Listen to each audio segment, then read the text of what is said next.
पाकिस्तान। বলিউড ভাইজান সালমান খান, যিনি একদিন ছিলেন অপ্রতিরোধ্য, জনতার হৃদয়ের মসনদে যিনি রাজত্ব করেছেন যুগের পর যুগ, কিন্তু সময় যে বড় নিষ্ঠুর। সাম্প্রতিককালে একের পর এক সিনেমার ব্যর্থতা যেন তার গায়ে জমিয়েছে হতাশার ধুলো। সিকান্দারের পর যেন আরো নিস্তব্ধ হয়ে পড়েছে ভাইজানের সাম্রাজ্য। তবু কি হার মানেন তারকা? না, সে তো নক্ষত্র, অন্ধকারে আলো ছড়ায়। তাই তো আবারও আশার আলো নিয়ে ফিরতে চলছেন সালমান খান। হাতে যার পতাকা বাজরাঙ্গি ভাইজান 2। अगर मुन्नी पाकिस्तान की है तो जर्मनी जाके क्या करेगी?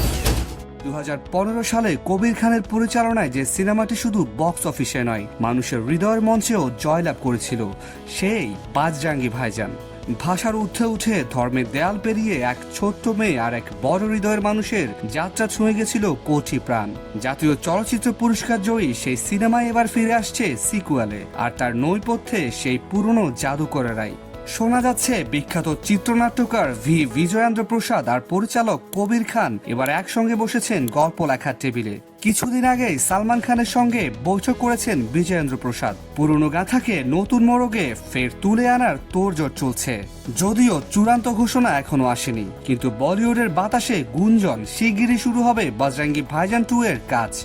বিজয়েন্দ্র প্রসাদ, যার কলমে সৃষ্টি হয়েছে বাহুবলী RRR এর মতো মহাকাব্যিক গল্প, তিনি যদি ফের বজরঙ্গি ভাইজান স্পর্শ করেন, তবে তো আশার প্রদীপ জ্বলে উঠে নতুন করে।